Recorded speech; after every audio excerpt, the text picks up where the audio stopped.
What about Brent crude? Well, Brent crude traded up to 116.28. Right now, it's at 104.58. What about gold and silver?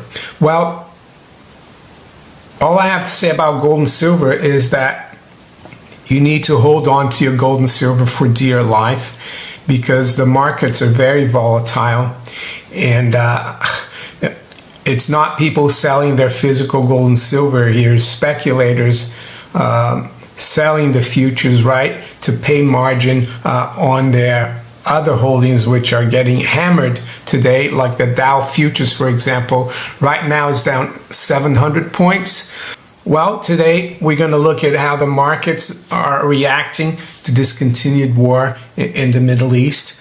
And what we're going to focus on today is the fact that unfortunately you and I and the general public, our children, grandchildren, and their children for that matter, are going to be left to foot the bill for this war. It's not just the price of oil spiking over $100 that's going to be costing us in the short term. No, it's the cost of all the treasure that's going to be wasted through the war, all the debt that's going to be lumbered upon you, the general public, because we still have a system of debt and financing that is based on central banking, right, and the national debt.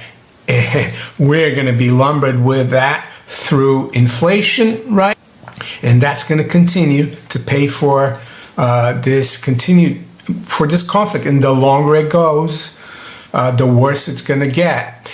And so I'm going to recommend a must-read book or pamphlet, if you want to call it, today. And before we move further, yes, I know it's going to be harder and harder for young people, for those who are not in the top 0.1% or top 1%. Yeah, that's always the way it is. But there is a way to try to protect yourself financially, and I think that's the only way. And it's not just against war, but, well, war is very inflationary, of course, and they're going to continue to inflate things. The debt is going to continue to grow. And there's only one way to protect your savings, and that's through gold and silver, physical gold and silver. How you hold it, it's up to you. Yeah, you need to find the best way, but I wouldn't hold it with a bank. I would hold it at a private institution, private vault, or I would also put some in Dirty Man Safe, right? One of our affiliates. And if you want to find out more about Dirty Man Safe, there's a link below in the description. And of course, I'm still trying to protect my savings via acquiring physical gold and silver, and I'm not going to stop.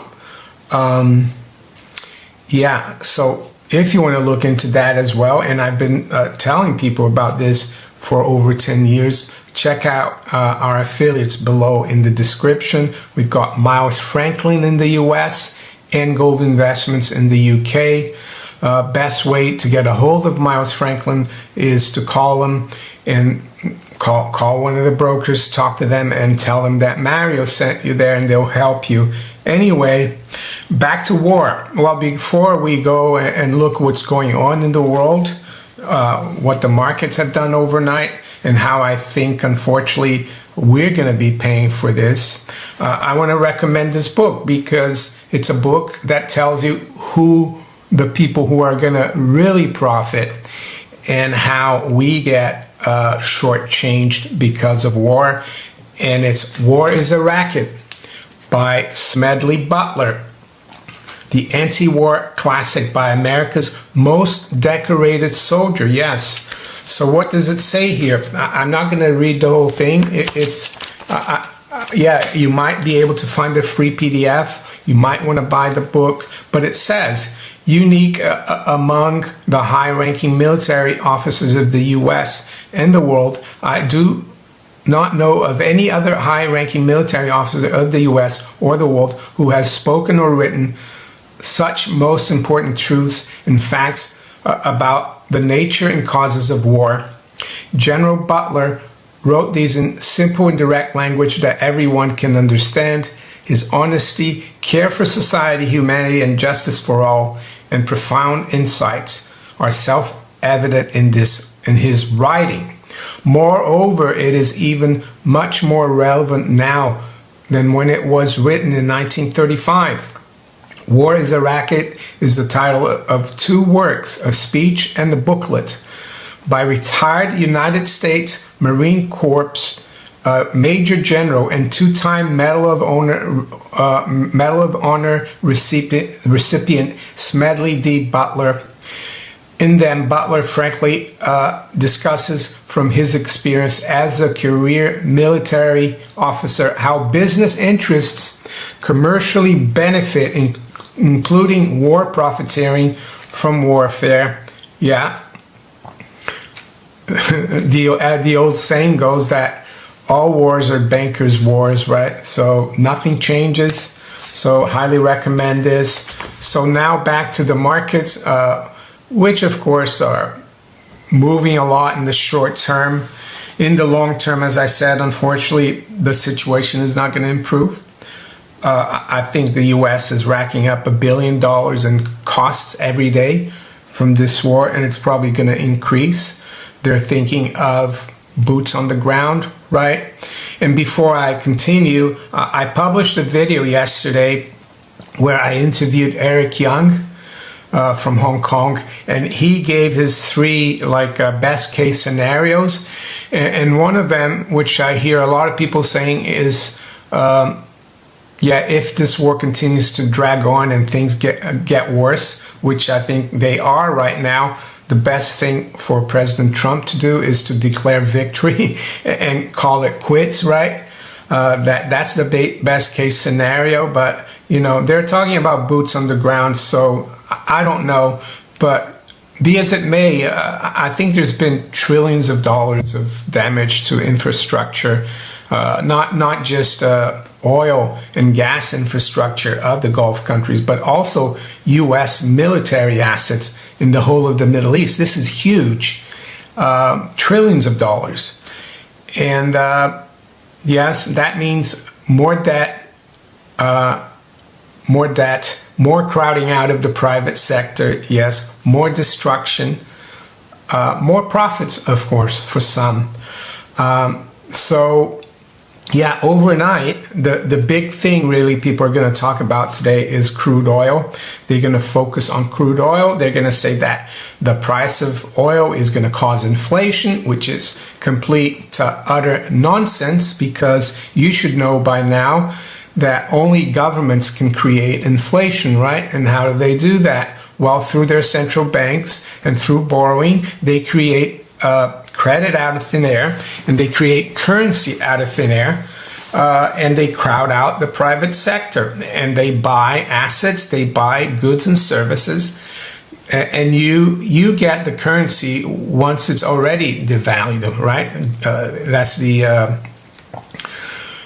what's that called? I forgot now. The economist from the 1700s said that you get the currency when it's devalued, and that's going to continue because wars are expensive, destructive, and we always end up paying for it. Here in the UK, I think up until recently, we're still paying for Napoleonic War debts. In the US, people are still paying for World War I and World War II debts. Yes, those debts have been inflated away. So that's another way, another reason why you should have gold and silver, because in the long term, you can bet the government, Congress, the central bank, Parliament, wherever you are, and I'm not slagging off just the United States because Europe has been a master at this, they're going to rip you off, and the very wealthy who have the assets, well, they'll continue to be wealthy, right? And it's one of the reasons why I keep harping on about gold and silver because if you have some, you might be able to protect your family somewhat from the scourge of war, right? And wars, really, the worst part of wars are after the war when you really have to pay for it. So yeah, WTI crude today got up to 115.78. Right now it's at 100. I see here that they're talking about G7 to discuss joint release of emergency oil reserves. So is that going to help? Short term, as usual. What about Brent crude? Well, Brent crude traded up to 116.28. Right now, it's at 104.58. What about gold and silver?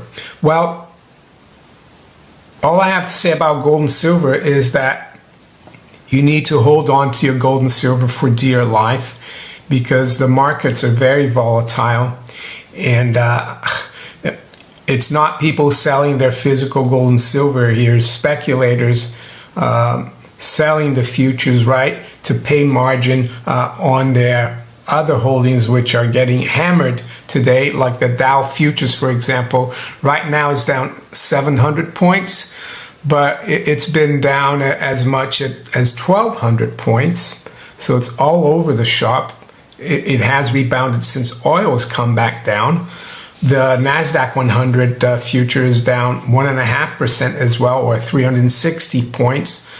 But it was down as much as 700 roughly. And the S&P as well, same thing. It's at down 88, and it's been down as much as, let's see, well, 150 points, more than double what it's down now. What about gold and silver? Yes, they were sold off, gold and silver futures. Spot gold got down to 5,013. We're now around 5,100, down about 1.4%. So gold is down as much as the stock market. Silver is down actually just 1% at 83.60. So silver is doing relatively well. So the gold-silver ratio is actually dropping slightly. And